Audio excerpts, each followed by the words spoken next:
Hello again, welcome back to Asgard, and welcome back to Exoria. So, since last episode, I have done a bit of work. First up, if we pop into here, it'll be a lot quicker than last episode, but I did go ahead and set up some tanks. I got our lava moved over from the old base.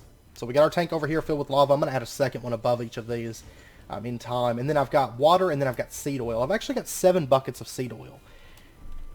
Each bucket is 100 seeds, but when you start using stuff from XL Food Mod, like the peppers, you can actually craft the peppers into seeds, so you can actually get seeds a lot faster. Also rice. Rice is probably the best thing for getting seed oil. And then, of course, you passively build up seeds. You know, I did like wheat seeds and stuff like that as well. I also just finished making 48... I actually had a stack of glass, but I had to make 2 tanks. So 48 glass. I'm going to go ahead and turn it into standard glass. And then also, look at all the metals that we have. We have a decent amount of metals built up, which should be enough to carry us through for a little while. And then, of course, I'll build this thing back up. It finished running all that stuff. And I'm actually, before I forget, I'm going to pull this up and replace it with the ingot cast, because otherwise I'll forget. And I'll start making like blocks of metals or something. And then if we pop downstairs, I did finish out the ore berries. I'm not going to go over there right now, but I did finish out all the ore berries. So we have all of those done. Over here, I started digging out another room. This one's not going to have as high of a ceiling as the room over there because we're not doing trees in this room. This will eventually be where the bees go. Or at least one of our bee rooms. So we'll have, bees all throughout here. And I've got to transplant grass over here with chisels and bits. I haven't done that yet. And then as far as plants go, I have cucumbers started here. I don't have enough seeds to fill it out just yet. But cucumbers and over there, the lettuce, you can actually turn them into seeds. So it shouldn't take very long to get this all changed over and get the farm filled out. And then right here I have industrial hemp that's going. And then right here I have lettuce. I got this. So yeah, I can actually take the lettuce and turn it into seeds. So it actually makes getting the farms filled out a bit faster. So I do have that going. And then I also started working. At first I was considering opening up the ceiling in that room that we were just in so that the bees could run there. But I think I'm going to go ahead and get into breeding first. And then we should be able to get cave dwelling pretty quick, I think. And then we'll put cave dwelling on our bees, and then we can have bees that work underground. Okay. I did go ahead and scan the 4 starter bees. Oh, by the way, this right here, I've got another hot princess. When you run bees through this pack, there is, Xavian looked it up, it's a 1% chance that whenever you run bees through here, that you're going to get an additional pristine princess. After it finishes. So you actually have a small chance to get another one. I actually got lucky and got another hot princess. And so this, we'll probably still keep this set up. I was thinking about it, but it's like, in truth, I'm going to need more bees than what I'm probably going to be getting on the 1%. But maybe once we get bees automated this episode, we might see a lot of princesses coming in, so we may not actually need that multi-block anymore since we got bees started. But I did go ahead and scan the 4 starter bees. I'm going to show you what each of these have on them. Just so you know. So the fairy, this is just the default stats for them. Fairy, we have shortest lifespan, slowest production. I mean, most of these are pretty standard across the bees. And then if you look at the secondary stats, you can see that the fairy is diurnal and nocturnal. But it's not a tolerant flyer, and it's not cave dwelling. Ash, we have shortest, slowest, dead bushes, 2 times, average, flammable, so it does set you on fire. Not very fun. And then we have just diurnal on this page. Then we have the hot drones, which are shortest, slowest, average, dead bushes, 2 times, average. They're aggressive, so they attack you and deal damage. And then you can see they're hot down 2, arid, diurnal, nocturnal. And then lastly, the wet ones, which we'll go over these stats here in just a minute, or, start going over some of them. Shortest, slowest, dead bushes, 2 times, average, water. But you can see that it is normal both 2, and then normal both 1, diurnal, and tolerant flyer.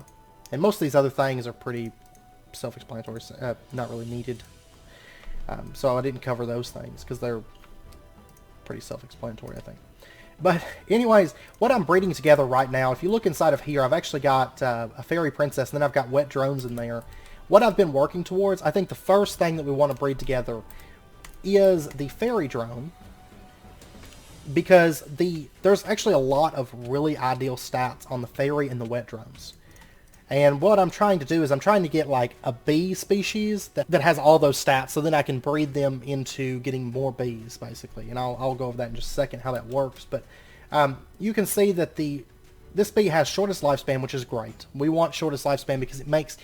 honestly, once you have bees automated, you don't really need a long lifespan because the bees are automatically going to get cycled back through and they're going to get rebred and make more bees. So really lifespan, shortest is the best because it makes it really, really quick when you're going for breed mutations, which we're going to get into a little bit this episode. But you can see the pollination on here is fast. That's ideal as well. So we have shortest lifespan and fast pollination.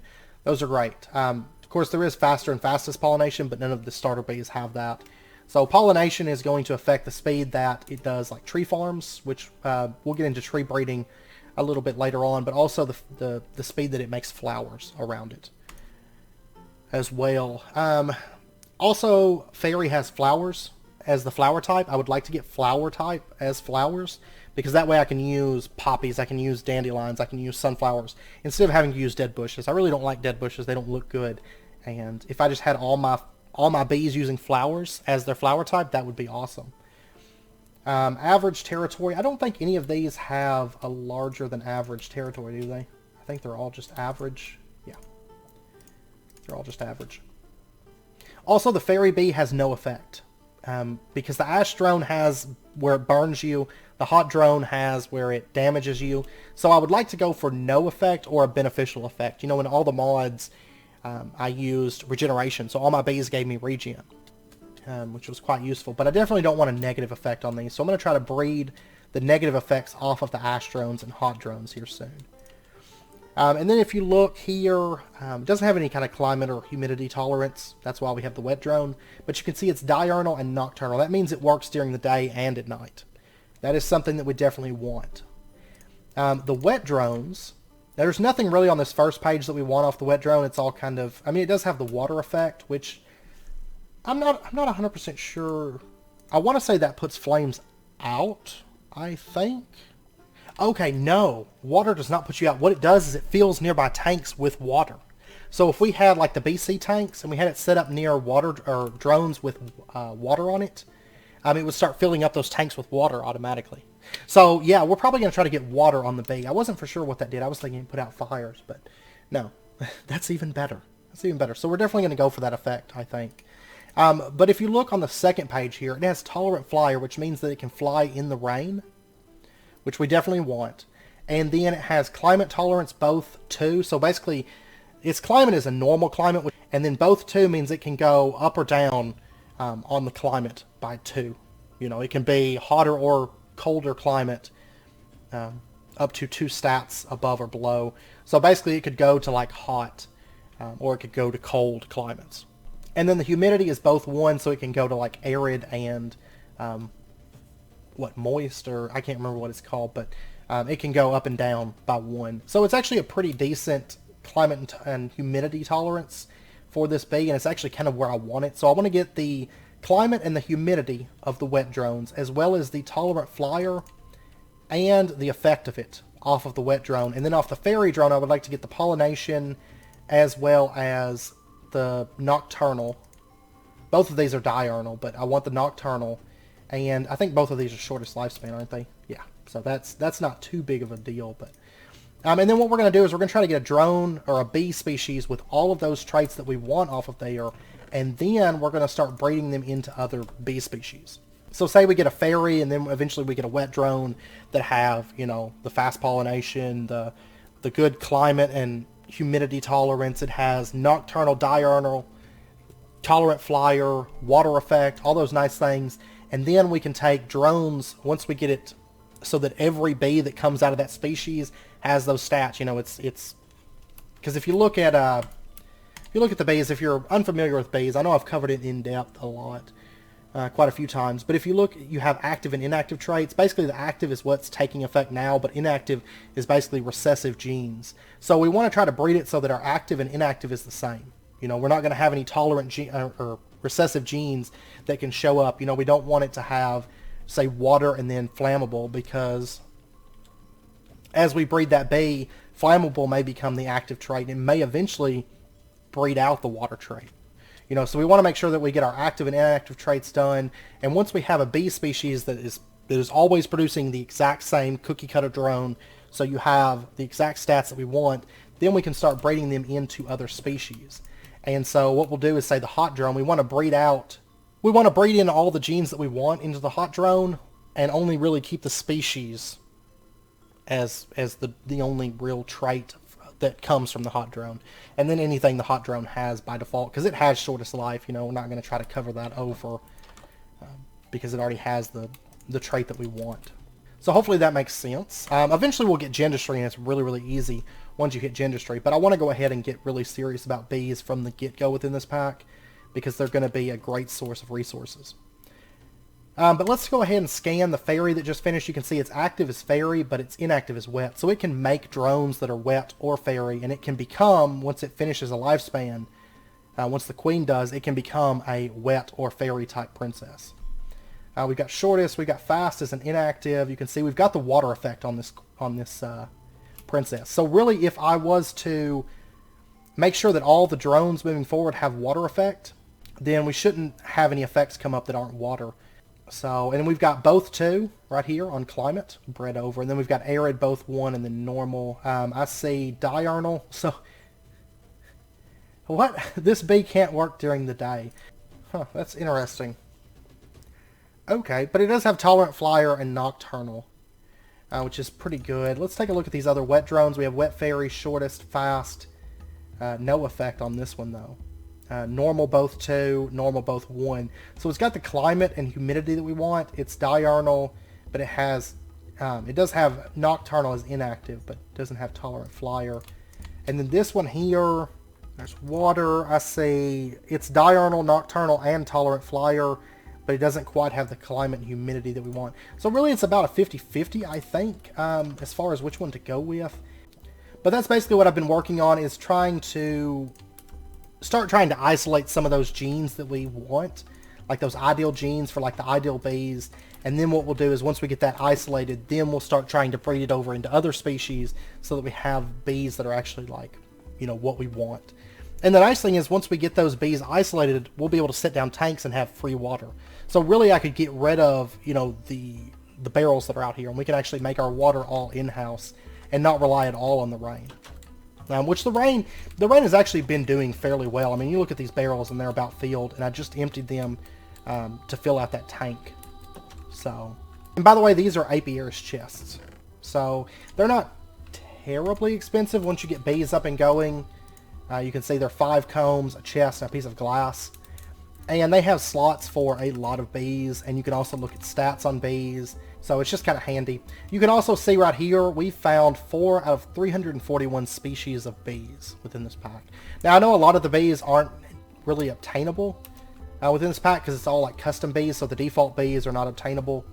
But still, they've made up for it by adding, you know, other species of bees that make up for the ones that are not obtainable. So, anyways, the first thing that I want to do today is continue on with bees, and then we're going to switch over, you know, switch gears. So what I would like to do is, I would like to get an apiary up and going. These right here. So it's wood, slats, and then we need to make these impregnated casings that we talked about. Does it have to be a stone barrel? I think it does. Which if so, that's fine. We've got the stuff for it. Okay, so there's a stone barrel. And then we're also going to have to make some the wood casings. I'm going to go ahead and start with 6 apiaries. We're going to go for... I don't know if they're going to be craftable on this. Let's find out. So, wood casing. Yeah, we can make that. Alright, so let's get 6 of these. There we go. And then we're going to go ahead and set down our barrel, like right here. And then all we have to do is submerge this into water. And there we go, impregnated casing. It's kind of funny, it comes out as a purple block. Like a missing texture block.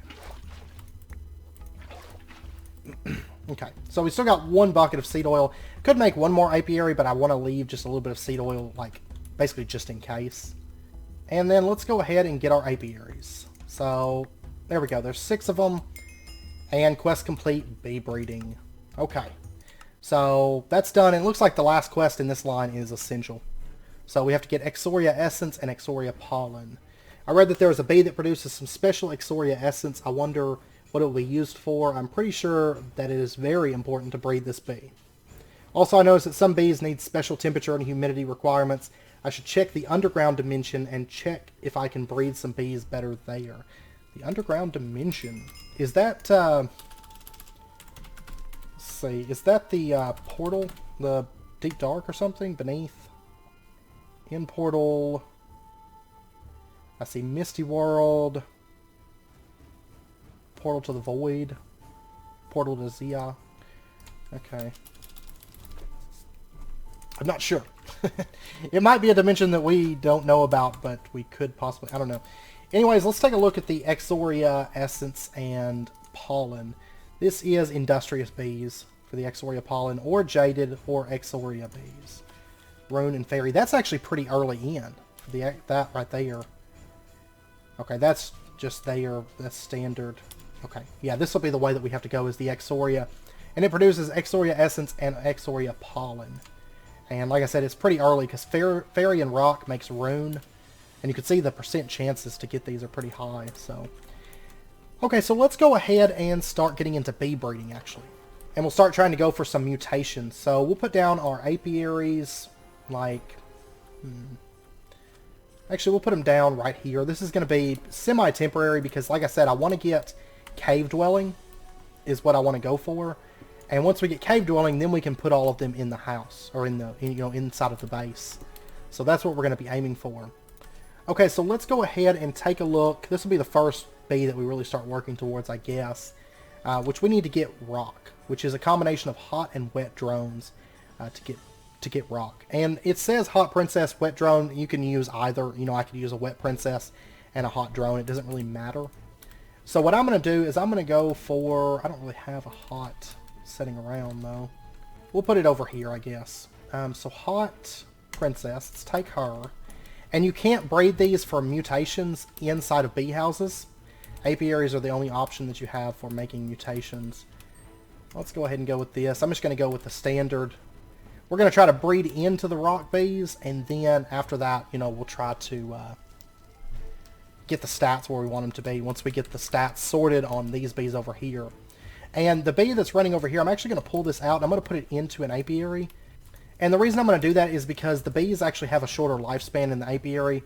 The bee houses increase lifespan, so it'll make it a little bit faster to kind of run this out to try to get the stats that we want. Now there are some other bees that we could work on breeding. Let's see, Fairy can also go with Ash to get dust. So we could start working on that. Ash and Fairy can also make gem bees, which makes Peridot, Amber, and Malachite. That would be kind of nice to go for. And then Fairy and Wet makes Fishy, which gives fish. But also Fishy leads into Life and Prismarine. Prismarine leads into Diamond.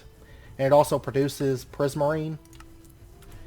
Diamond leads into like all this stuff. I mean, you can look at all this. I'm not going to go over all of them. But the Fishy and Ember, which Ember is a combination of Obsidian and Exoria, so it's going to be a little while before we can get Ember. But it leads into Life, which allows us to get wool and leather bees, which produce leather. And that's where it stops. Wool leads into leather, and leather leads into nothing. So, but there are some nice bees coming up, some nice bee breeds. So, but right now I just want to focus on getting rock and getting these bee stats situated is the main thing that I want to focus on right this second. Because once we get those bees situated, I mean, once we get rock so that we have cave dwelling, I'm not really gonna push too hard into bees until I get the stats sorted and I get cave dwelling off of the rock bees. Because the rock bees should come, once we get a breed of those, it should come with cave dwelling, and then I can breed it over into our bees, like our ideal species. So combine those two together and get a really nice bee breed with all like the special stats like diurnal, nocturnal, tolerant flyer, and cave dwelling. In addition to water effect and some really nice stats. So these bees did already finish up, and you can see we got rocks. We got rock bees. And if we take a look here, we got no effect on it. That's good. Shortest lifespan, flower type is rocks. And you can see that these are cave dwelling bees. And it's normal both 1, normal both 1. It's not too bad. That's actually not a bad bee. I think the main thing that I want off of it, in truth, though, is right here, the cave dwelling. And chances are these should all be identical. And what about this one? This one is a combination. You can see this one didn't come out as a pure rock. Like these are like pure, they have identical stats. This one came out as a rock hot bee, so it's a combination, and we don't really want that one. It's got a lot of bad effects, aggressive and stuff in its recessive gene, so we don't want that drone. So what I'm going to do is I'm actually going to take these bees right here, and let's set up a bee house or an apiary. Yeah, let's set up an apiary actually. And actually, these bees came out with the ideal stats because they have all 4. They have diurnal, nocturnal, tolerant flyer, and cave dwelling, which is really, really nice. We're going to go ahead and set these up right down here, okay? And we'll throw these in there, and it says it needs rocks. I don't know if it's going to count basalt or not. Oh, it's too hot. Ugh. Okay, so I'm going to have to go to a new dimension before I can even do anything with these, I guess. Oh, no. Because this planet is just all Exoria. It's normal, both 1. If it had both 2, it would be alright. Okay, so I'm not going to be able to actually use these at the moment until we get to a new dimension. Okay, I've been working on bees a little bit, and I got to looking, and that one rock bee that we had, it did have cave dwelling, the one that I said that we didn't need, so I bred that together with a hot bee, and I guess Burnium and Sharp, are they both hot rock? Yeah, hot rock. And I actually got Burnium Princess and a Sharp drone. So we're just getting all kinds of breeds here. The Burnium is a cave dwelling. So we do have a cave dwelling here. I would like to just get cave dwelling on a bee species, is what I'm trying to do. So if I can't do the rocks right now, maybe I can get cave dwelling. See, this one is cave dwelling tolerant. That's not a bad bee, actually. And this one has cave dwelling as an inactive. So maybe if I bred together the Burnium and the Sharp, I'm just trying to get cave dwelling. I don't care about keeping the Burnium and the Sharp. Wouldn't be bad because you get flint off of the Sharp. And then the Burnium, you get tiny piles of Burnium dust. Which you can see Burnium dust, it smells 14 items. It's actually a really good fuel source. So I wouldn't mind getting Burnium up and going. But right now I'm just trying to get the cave dwelling stat. Okay, it's been a little bit since I cut. I've been working up that Burnium bee that we got, and guess what? I finally got a drone that's stacked. So I'm pretty sure that the stats have aligned. If we take a look, it is shortest, average, no effect. I ended up getting the aggressive off of it. And then we have, oh, it's still arid 0 as the inactive. Okay. But anyway, it's diurnal, nocturnal, tolerant flyer, and cave dwelling. I don't have the stats from the water drone. I do want to get those on there. We're going to get those later. I just want to basically set a baseline and start mass producing drones, get it automated, and then we can try to breed in the both 2 normal and the both 1 normal off of the water drone that we want. And then I want to get the fast pollination and the flowers and the water effect. But I'll get those once I get this automated. If we take a look at the drones, I mean, this first page is all the same on both active and inactive.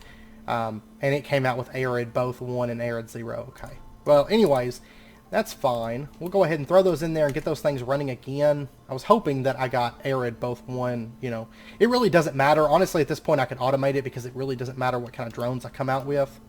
Also, I didn't show you this, but if you click this button, since I have both of these scanned, you can see the active species, the inactive species stats. You can kind of compare. So, I mean, these are both identical except for the inactive.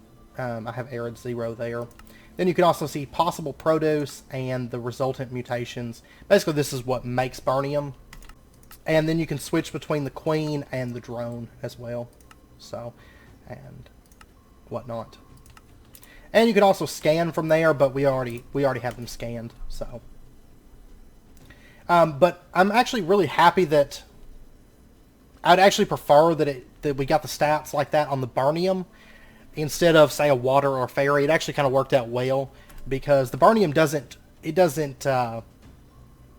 breed, it doesn't make any mutations. So if I have a Burnium and I breed it with anything, the only possible results is going to be whatever I bred it with or the Burnium. So I'm not going to end up getting, I mean, I ended up losing a couple queens here because I got, or 1 queen, because I got fishy. And the reason I can't use the fishy is because it requires lily pads. I don't have lily pads yet. It seems like the first time that we're going to be able to get lily pads is once we get a little bit further into Botania. There is this little lily lurker, but I don't know if we'll get the alchemy catalyst before we go into any other dimensions where we could get it, but mana diamond would be the first time that we could do it, which actually I don't think is terribly far for us. I think we could actually go into diamonds. Maybe so, but anyways, so I can't really use that princess for anything, much of anything. I'm also set up a trash can here, ruthlessly murdered items, because I'm gonna trash like all these Barnium drones because I actually don't need them anymore. Also these hot drones that have like weird stuff going on. Actually this hot sharp I want to keep just in case I lose my sharp, and yeah, I think I'll keep the rest of those. But I want to get rid of all these Barnium because I really don't need them anymore at this point. So I'm just going to trash all of these into this trash can. Also, I did die. You'll see I'm level 7 again instead of 17. My bees killed me. They were damaging me and set me on fire. And I was running over there trying to get a water bucket, but I didn't make it and I died. So I'm going to carry a water bucket on me from now on. So I am going to show you really, really quickly how to transplant grass. Because I know after the most recent time that I did it, which was like in SevTech, I think, I had some questions regarding it. Because I know a lot of people didn't know, or a few people didn't know how I was doing that. So I do need some grass. I don't have any more grass seeds. So what I'm going to do is I'm just going to take a chisel from Chisel and Bits. I'm going to chisel off a piece of this grass. And then all I have to do is just break that block. And let me go ahead and get 3 of these, actually. And if you chisel the same spot, they will stack. So just kind of a handy little thing. Then I'm going to replace it with dirt so it'll turn back into grass. And then we can take these blocks, come over here and let's just pull that up. We'll put down the grass block, and then if we put the bit back, it becomes the grass block again. And there we go. So now there's grass there. So just an easy way to get more grass or whatever with chisels and bits. And there we go. Now we have grass on all 3 of these. And it'll start spreading. Just like standard grass. And I'm actually getting low on honey drops, so I'm hoping that I can get these automated pretty quick because I only have 1 honey drop to my name. I've probably got a couple combs up top, but I quickly ran out of them when I was trying to do all this breeding and stat checking and all that because I'm trying to make sure it ends up just right, you know. Okay, so we finally got a princess with both one on arid. I'm just, honestly, I mean, it doesn't really matter. That little stat isn't that important to me. So I could just automate it and then just whatever I get is what I get, you know. But for OCD's sake, I'm trying to get it just right. So let me go see if I got some more combs and then we're going to get this thing automated. Yeah, there we go. Alright, so let's check these. We have, that's arid both 0 and then I've got, there we go, arid both 1 on a drone. Okay, so that is exactly identical stats on the drone and the princess, which means here on out, we're not going to have any more variety. It's always going to be the exact same drones and exact same princess as what we've got right here until we introduce new stats into the breed. Which these bees are pretty good because, like I said, I mean, Barnium doesn't breed with anything. So it's a great bee to transfer stats. Also, it has no negative effects. We're going to give it better effects, but for right now, that's fine. This is perfect. I'm going to go ahead and trash these. And then we're going to go ahead and automate this apiary. Now, I will say later on, we're going to expand on the automation setups a bit. Make them a little bit nicer, but for right now, what we're going to do is we're going to set a gold chest right here. And then we're going to put an extraction pipe. This is just buildcraft like we covered before. Extraction pipe on this side. And then we're going to do a chalk pipe right here that routes the items. Then we're going to do a clay pipe setting right there. And then a clay pipe setting right there. So what's going to happen is the bees are going to get extracted. They're going to go through here. And of course, when the chalk transport pipe is like that, it's got that barrier, it means items can't go back this way. So what's going to happen is they're going to come down here. They're going to try to go into the apiary. So if there's slots that they can go into, i.e. a Barnium Queen or Barnium drones, they're going to go into the slots there. And if they can't go there, which will be combs can't go back into an apiary. The Barnium dust cannot go back into an apiary. Any additional drones after the stack fills up, so any after 64, can't go back in the apiary. Also, additional queen or additional princesses can't go back into the apiary. So they're just going to bounce back out and they're going to go over and enter into this gold chest. So then all we have to do is just attach our wooden engine. We will make this a little bit more elaborate when we start getting additional apiaries and stuff like that, but for right now this will be fine. We'll go ahead and hit that with redstone, and then we'll just wait. Basically we just need to wait till this has some produce that can be extracted. Okay, this bee is just about to die off. The next tick on this should kill it, and then we should get all the produce and stuff. I have noticed that burnium dust, it says 10%. It does take a while, but yeah, here we go. You can see the bees get pumped out. Oh, wait. Well, they go right back in there. Let me go get the wrench. I made one mistake. Because I'm not allowing items through the pipe at the moment, which is kind of a slight problem. Okay, this bee is just about to die off, and we'll be able to see it actually run, you know, the proper way. So the items should come through, and then they'll get routed around to here and go back in, since we have this side clear and that side blocked off. So there they go. There goes the item, or the bees, and they go right back into the apiary. And then what we're going to do, now that we have these drones kind of isolated, we are going to try and add them into other breeds and try to get like really good breeds going that have isolated stats like that. So I'm going to try first, I guess, hot, because I have a hot princess sitting here. So we're going to try to start running the good burnium bees that we have. We're going to start trying to run those drones in with the hot bees and try to get a hot bee that's not aggressive, that has those stats that we want. So that's probably the last that I'll be covering, at least for a little while. It'll be the last that I cover bees really, really heavily on camera, because I know bees aren't everybody's favorite thing, and really from this point on, for a while, we're mainly just going to be breeding for stats, like I showed you. I'm going to add the water stats to it, is the main thing, and then I want the better pollination speed off of the fairy bees. And then I want to add, you know, the water stats, climate, and humidity. And then I want to start working on mutations. So I'll, basically at the beginning of the episode, I'll show you, you know, if I got new mutations, just like I did with all the mods.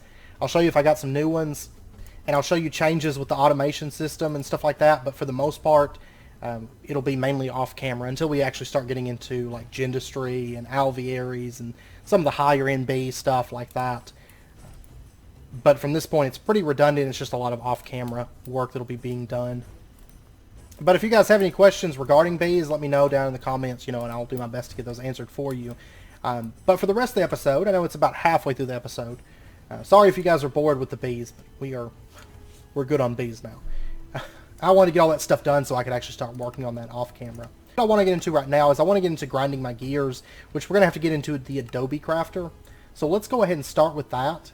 What we need to do, I'm not going to read all of this, it's quite long, and if you're interested in reading it, you can pause it right now and read it, but we need to start getting into thatching and then drying it out. So if we take a look at the thatching, the fresh thatching, we can either do it with grass or with rush, either rush tips or rush stems or blooming rush tips, either works. And I think I'm going to go with probably grass. I don't know. I've got rush seeds, but I don't have any land to put it on at the moment. So, I'll tell you what I'm going to do. Over here, I've actually got... It'll be a little while before I need all this area for bees. So I'm going to go ahead and just put rush down. Right over here, so we can start growing it. Now, I want to say that bone meal does not work with it, though.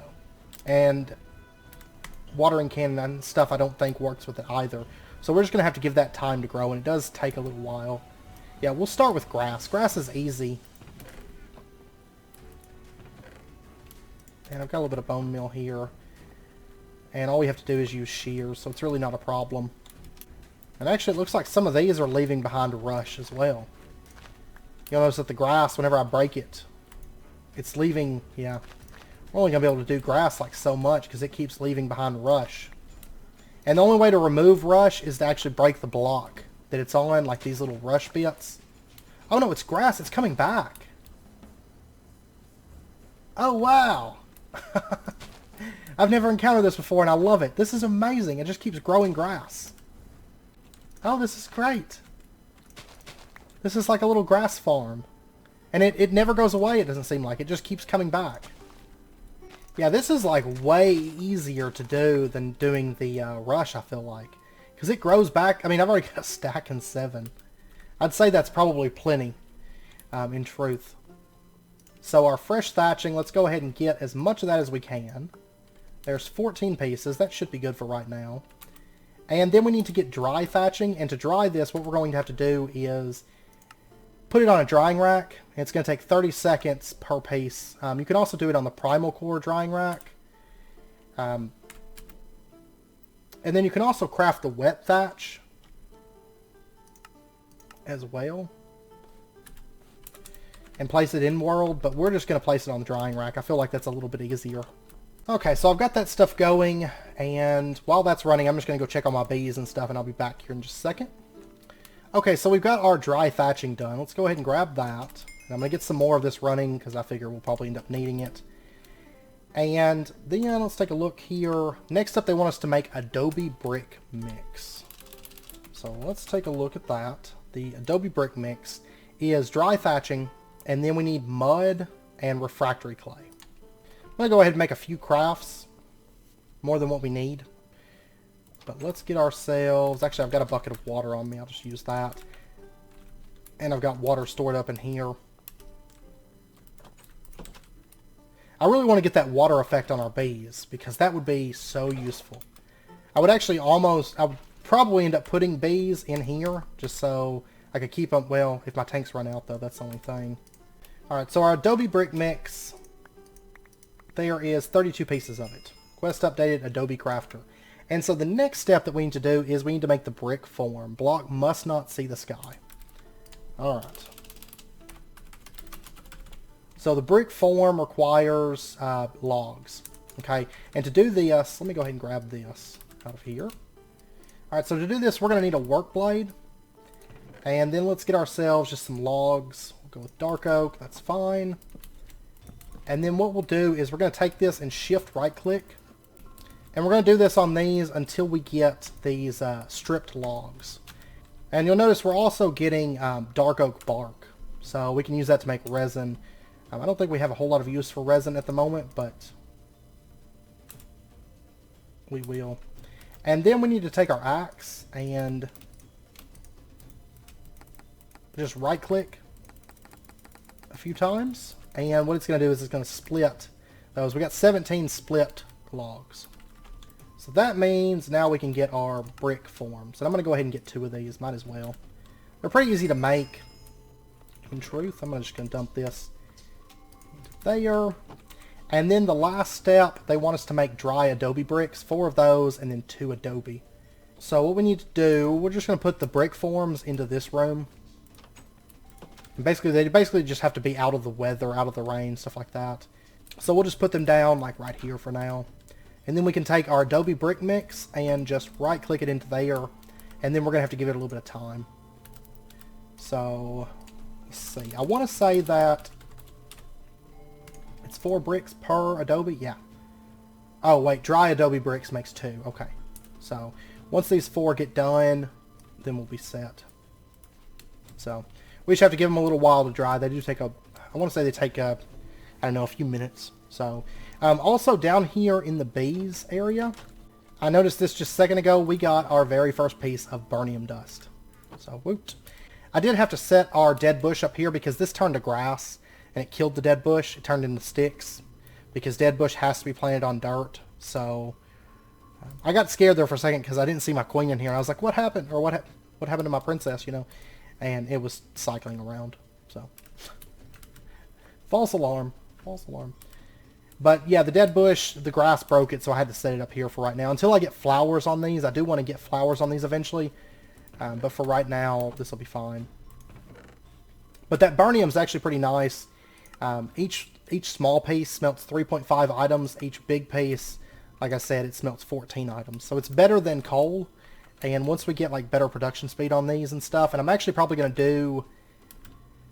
I'll probably have like 4 or 6 or something apiaries with burnium queens in there, producing burnium dust, because I want to use that as like our fuel source moving forward.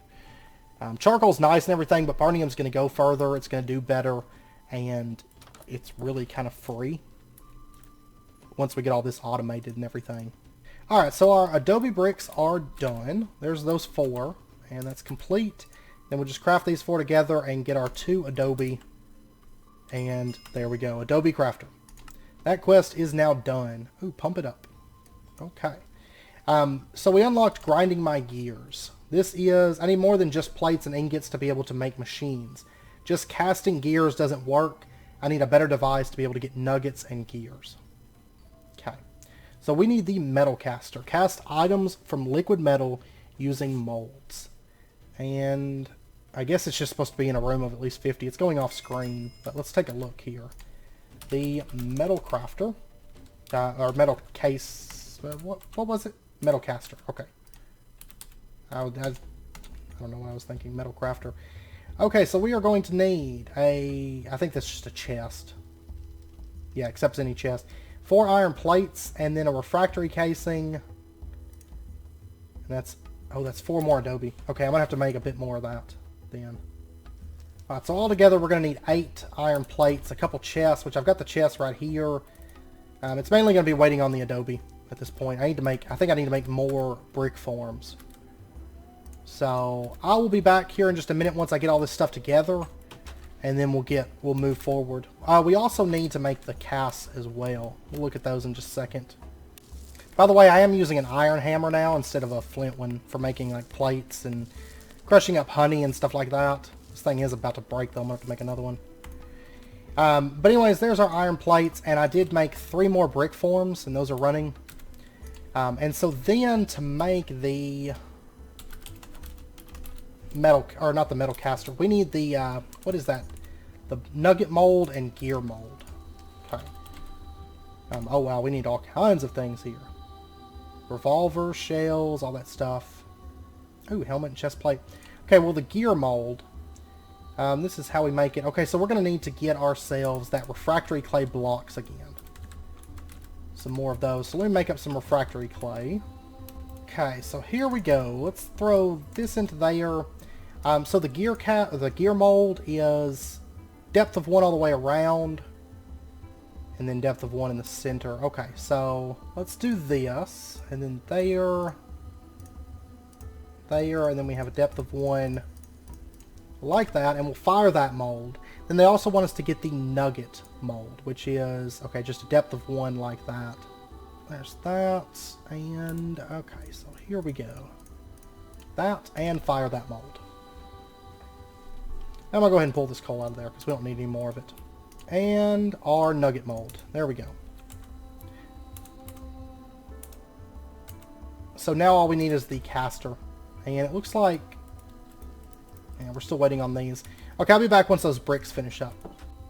Okay, I got the stuff that we need for this. So let's go ahead and get the refractory casing, and then we'll get our metal caster. There we go. And quest complete, grinding my gears. And we should get, there we go, unlock stage crafting knowledge.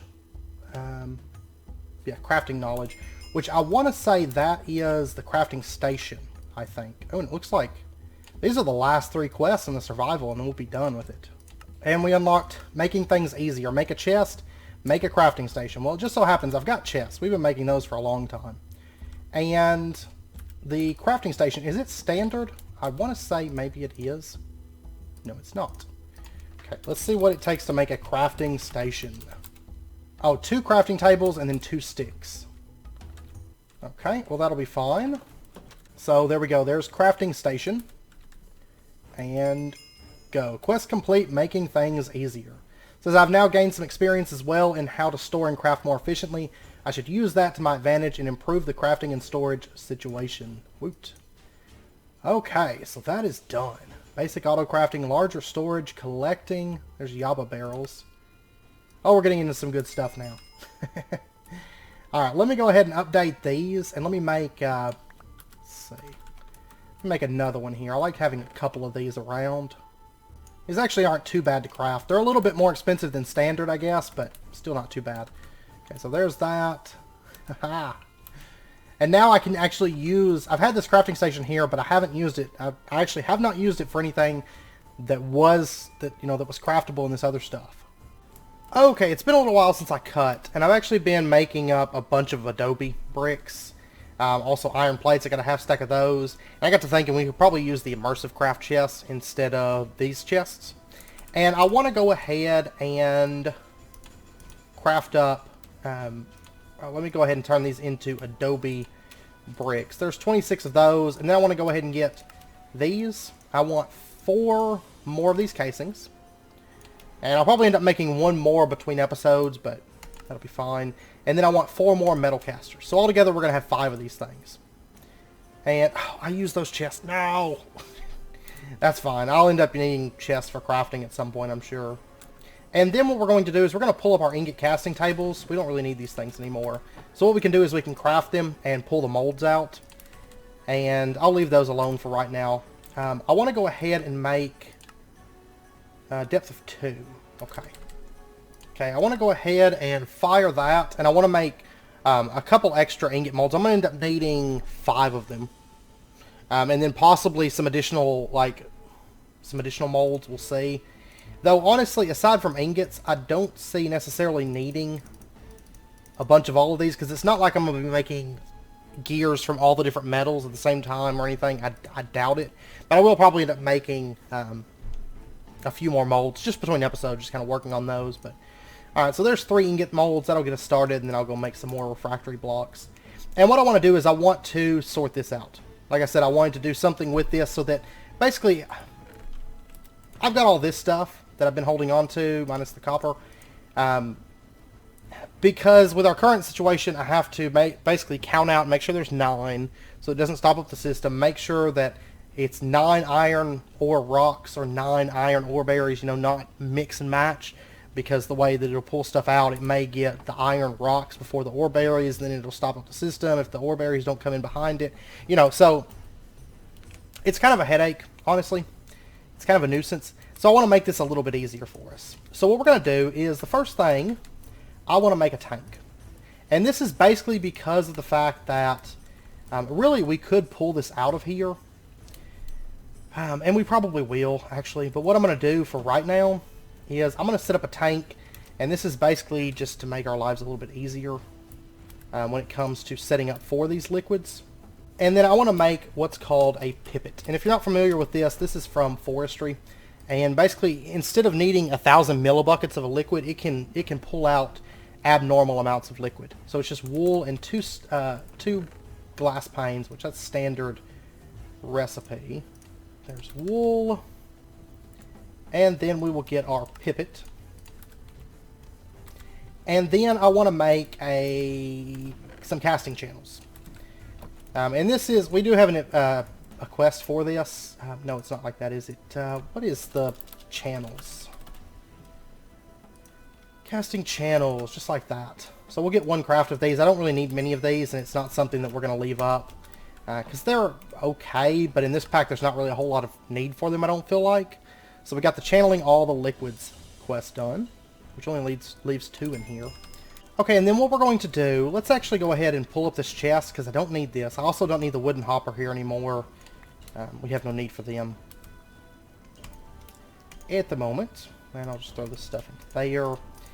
Okay, so what we're going to do is we're going to have our casting channel. Let's see, we'll just set it right here. And then we're just going to run it over like that. And really I don't... Well, you know what? I actually don't need the casting channel. I'll show you how it works just for fun, okay? Because I can actually just dump straight into this tank from the faucet now that I think about it. But I'll show you the casting channel real quick, just kind of for fun. So we'll put a tank setting right there. And then what... Let's see. I need some kind of fuel. Let's go ahead and get a few of this, because I'm going to need to heat this up. And let's make sure I have all the different metal types. I've got tin, I've got silver, iron, gold, lead. Okay. So we got all 5 of those. And then we're going to go ahead and set up our metal caster. And we're going to have this thing setting... we'll do metal casters here, here, here, and here. Yeah. We're going to go ahead and plug up the piping first, and then we'll get everything all plugged up. So what I'm going to want is, there is a transport pipe. BC has its own fluid transport, and it's actually very, very cheap in this pack. So what I want is the silver transport pipe. It normally takes diamonds, but it doesn't in this pack. It does require a silver nugget, and then 2 silver ingots. But luckily, ore berries count as nuggets. So we can just use those. No, I want that.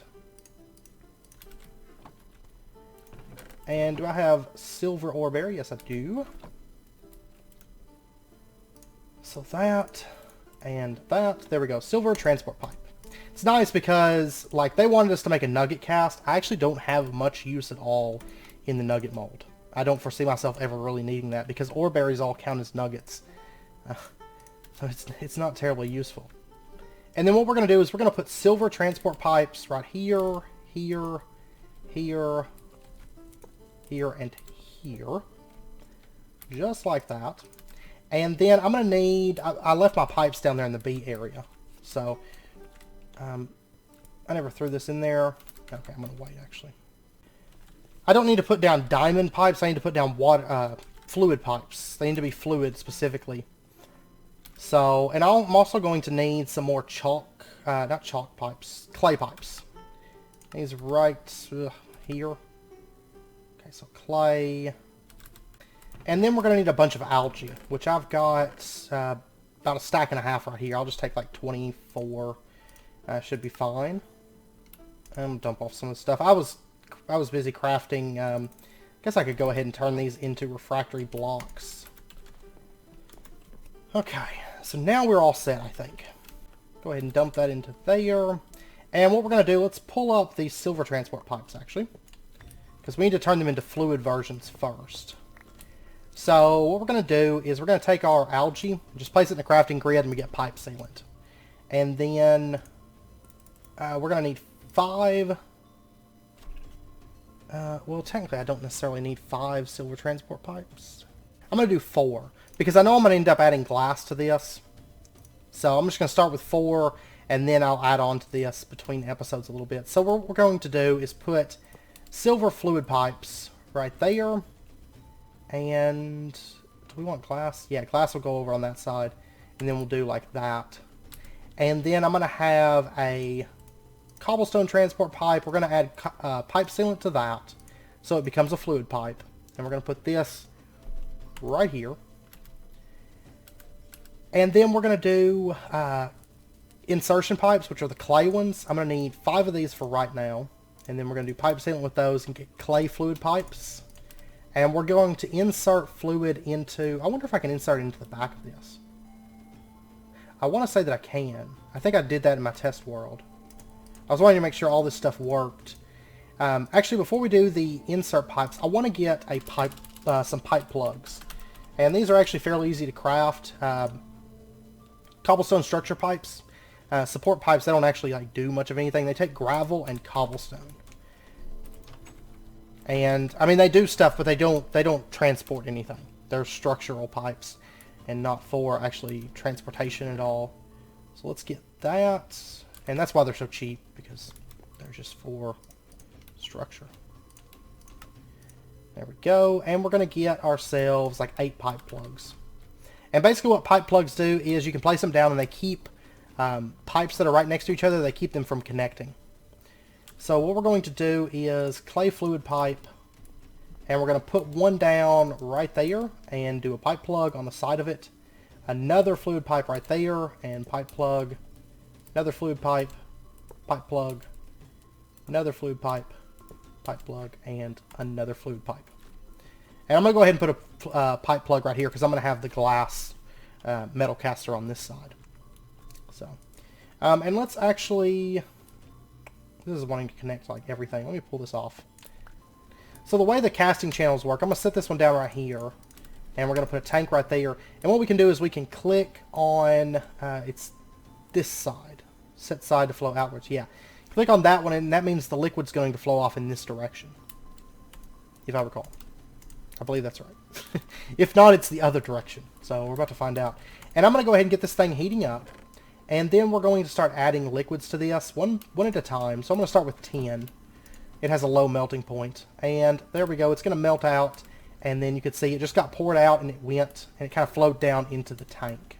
And then I'm going to go ahead and just right click this with a pivot. And you can see we have 16 millibuckets of liquid 10. And so what I want to do is, this is where it's going to flow down at. So right here, we're going to say that liquid 10 is going to go... let's go ahead and go from left to right. So we're going to say liquid 10 goes out the yellow side, which will be off in this direction. And then right here, it's going to go off on the yellow side again, which will be over to here. Okay? And then we'll just... I can't dump that, can I? Yeah, I'm not going to be able to dump it. Okay, so what we're going to do is... Let's see, I'll tell you what I'm going to do. I'm going to go ahead and pull all this up. Let's pull the BC tank up. And I'm going to have the BC tank setting... For right now, I'm going to have it sitting right here, so that we can control when it pulls out. And we're going to put the extraction pipe setting... oh, it will not... oh, wait. Duh. Because we don't have pipe sealing on it, so it's not a fluid extraction pipe. Okay, so fluid extraction pipe goes right there, and then we'll have the tank setting right there. So it'll connect up. And then we'll put our wooden engine down right there, and our... This will all get moved a little bit here in just a minute. We'll put our lever right there and activate, and we'll put our liquid in there. So here in a second, it's going to get pulled out once this builds up energy. And there we go. It's flowing out, and you can see it should be traveling off in this direction, because we've whitelisted it and told it that this is where all the liquid 10 goes. And there we go. We have 16 millibuckets of liquid 10. Okay, so I'm going to go ahead and shut this off now. And let's grab our next liquid. We're going to do silver. And we'll throw silver into this. And like I said, you don't actually need the casting channel. You can see that the faucet can actually just dump straight down into the tank. So you can actually skip the casting channels altogether. I don't really know. I've been trying to figure out something to do with them, and I just haven't figured it out. So, okay, so now we have the silver, and we're going to say that silver also goes off on the yellow line here, and then right here it's going to go up in the blue line. So it's going to go off into this metal caster, and then we'll just add it to there and hit the lever, and we'll give it just a second, and it's going to pull it out. And then next up we'll do lead. That sounds good to me. And yep, there we go, 16 millibuckets of liquid silver. Okay, so let's throw our lead in here.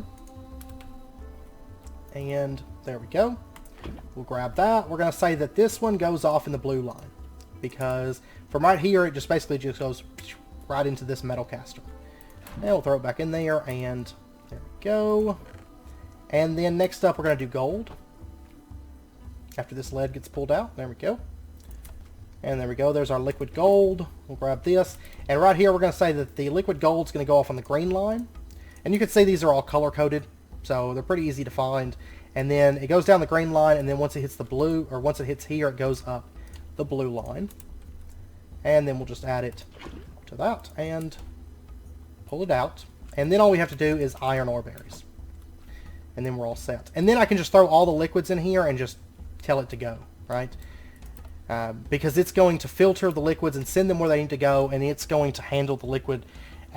When I have the engine just running non-stop, it's going to handle the liquid as fast as it's being made. So it's not too big of a concern. So liquid iron, it's going to go off on the green line. There we go. And then it's going to go off on the green line again right here. And then once it hits here, it's going to go up the blue line into this last metal caster. And then I can just throw it into there and go. Okay. And now what I can do is, let's let this pull out. There we go. And then we'll pull this off. And we're going to pull off our faucet. And we're going to pull up our hourglass. We don't need any of this stuff anymore. And let's dump it into here. I will have to kind of adjust some things whenever I start running like sand or something, because I'll have to add that in, you know, but that'll be all right. We'll go ahead and pull off our engine, pull off our extraction pipe.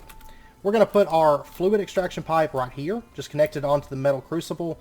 We're going to put our engine setting right there, and we'll put our lever setting right there. And we'll go ahead and turn that on. And then let's go ahead and grab, like, iron and throw it into here. So that stuff can start melting down.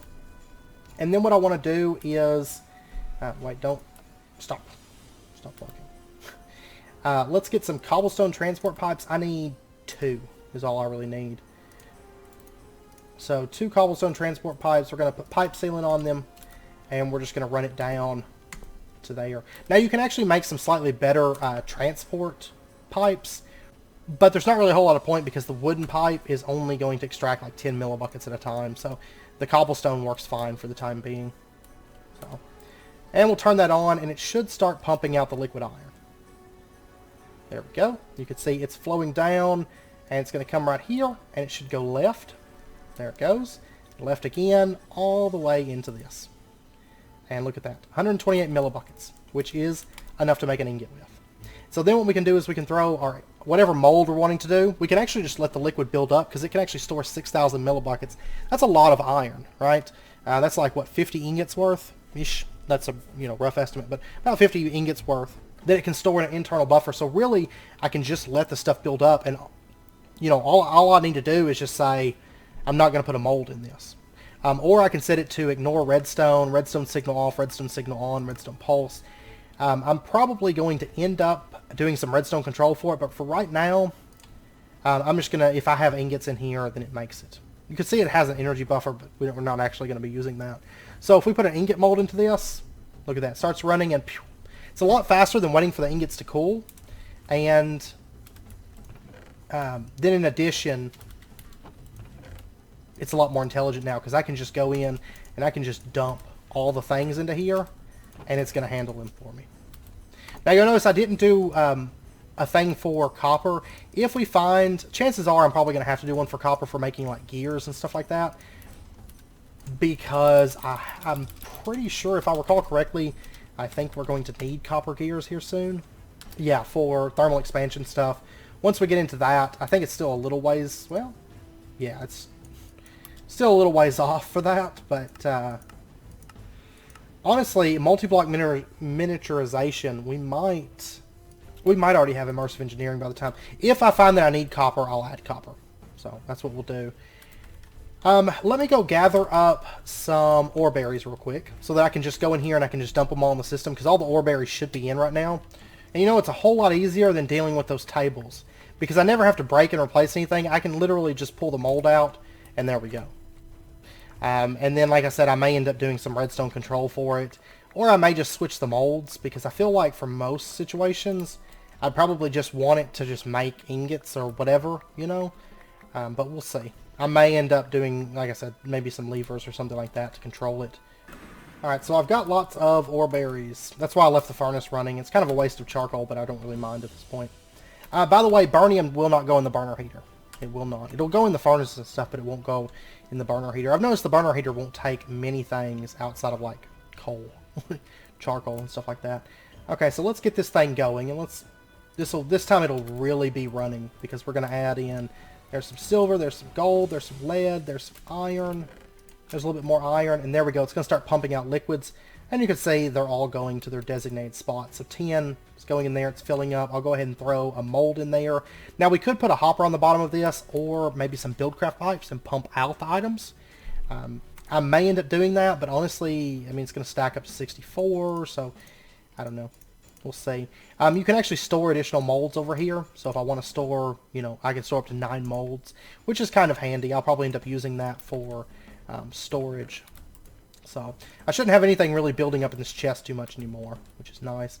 There goes, what's that, silver? Yeah. All right, we'll go ahead and throw that in there. And then I am going to need, 2 more molds.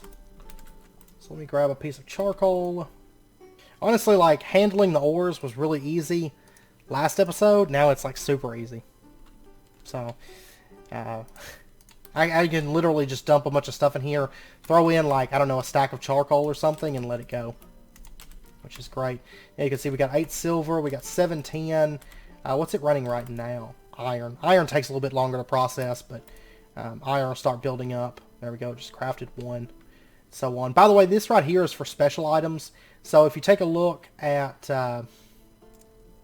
let's see. For example, swords. Okay, if you take a look at iron swords, because technically we can make these now.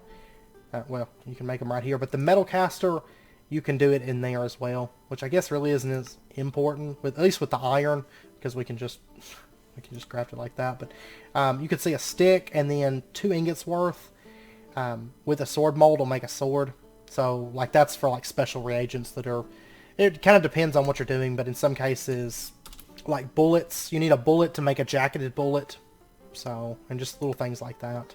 Sadly, it doesn't really save you on resources to make it through this. I mean, I think for most situations, you might as well just craft it out like that if you can. I mean, some things you can't craft that way, but, or at least I'm assuming that most things you can't. Or a lot of things you can't. I've noticed, like, Tinker's Constructs, like, 90% of it is disabled, which is fine by me because this pack has flexible tools, and I really enjoy flexible tools. So, I really don't mind. Plus, there's, like, other options. Yeah, there goes some iron. Okay, and one last thing that I want to do this episode before we end out, because I know it's about wrapping up point, but I know if we wait any longer, it's not really going to be useful, because we're going to get bees that do this for us. But I want to make the sluice box. Oh, I need one more stick. Let me grab that. I feel like we're starting to get into, like, quality of life stuff. Bees and better ore processing. Oh, I had a... Okay, yeah. Anyways, there's our sluice box.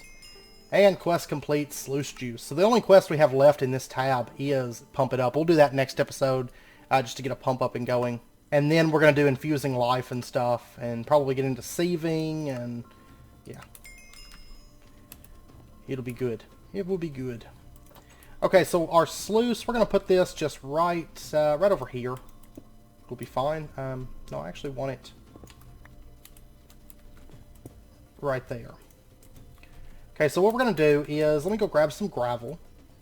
And what we're going to do is we're going to add our gravel to that. And then we're going to take and get ourselves a bucket of water. And then just put it right down in there. And you'll notice it's going to start breaking down that gravel for us. And then after a minute, there we go, a bunch of flint. We got 11 pieces of flint. So it simplifies making flint a lot. Honestly, like, I'm going to go ahead and just use the water that I've got so I can fill this tank back up. But this is way more flint than I need for, like, anything. All I've been using it for is chisels. And I got so much. Honestly, flint's been kind of like, whatever. Because I got so much from the roots in the Botania areas that I've been loaded up on flint. And now there's 37. So you can see right here, it says 1 and then 50% on the second one. But it's like way more than way more than that. But I think it's like every, like, tick or something. That's what it produced. I don't know. It's something like that. Because it ends up coming out with, like, a lot of flint per gravel. Like, a lot of flint per gravel. It's kind of OP for flint. So, I've got to fill this back up with water now. But anyways, I know it's about wrapping up point for this episode. I feel like we got a lot done. I mean, I know we spent the first half of the episode covering bees. But, I mean, bees are kind of out of the way, and it kind of go over how we're going to start the bees and everything, just in case you guys had any questions. This is finished running, and the nice thing is, I mean, you can see there's still silver in there, there's still lead in there, there's still gold, there's still iron, there's probably still tin, yeah. So, I mean, it doesn't matter however much I throw in there, I just throw everything in there, melt it down, and then, you know, get whatever out. I did run through the rest of the nuggets, because I really don't need nuggets, because all of our ore berries count as nuggets, so I want those gone. Because I can go get nuggets. Anytime I need them, I can go get loads of nuggets, like a stack in one go, you know. And then we can also remove our molds. Go ahead and pull these out. There's plates, there's blocks, there's rods. And these are all molds that we'll probably end up using for something. So I'll just throw them into there. And we've got all 4 of those. So we can make gears, rods, plates, molds. And, I mean, if I wanted to, say I wanted to make some iron rods, then what I would do is I would just pull this ingot mold out, set it right there for right now. And then maybe let the iron build up, throw the rod mold in there, and let it craft. And then I can switch it back to ingot. You know, it's no biggie. And the nice thing is, if I leave, say, iron ingots in there, it's not going to craft any gears or rods or plates or blocks until I pull that iron out. So if I want to just let it build up or whatever, I can do that as well. But like I said, I can do redstone control on these, and I may end up adding some redstone control. Also, automatic output, I can add that in there, but I don't have automatic ores coming in, you know, necessarily. So, do I really need it? Nah, not really. Like, in truth, I don't necessarily need it, so I don't know. We'll see. We'll see. I'll play it by ear. But for right now, this is great. I'm very, very happy with this. And then we got our bees automated, and I've almost got the hot bees fixed. And then I'm going to start trying to, because I've actually got the Barnium bees that I've got down here. Just really, really quick before we end out the episode. These Barnium bees, I've almost got a full stack of Barnium drones now. So, and I did get another princess. Haven't got a whole lot of Barnium dust. Of course, the production on these is pretty bad. I could add frames to up the production, but I'll probably just end up doing like 4 apiaries here of Barnium drones. And since I can't use them in the heater, it's not that big of a deal if I get Barnium or not, because charcoal's so easy to make. So easy to make. So, I don't know. We'll see. I'd like to get the production speed of these up, but I need a bee that has better production speed than breed it in, you know. So, anyways, I hope you guys enjoyed the episode. If you guys have any questions, as always, let me know down in the comments, and I'll do my best to get those answered for you. And I hope you guys enjoyed it. If you did, as always, be sure to hit that like button, and go ahead and subscribe if you're not already, to stay updated with when new videos come out. And I hope to see you guys next time. So until then, as always, do take care, stay safe, I'll see you guys then.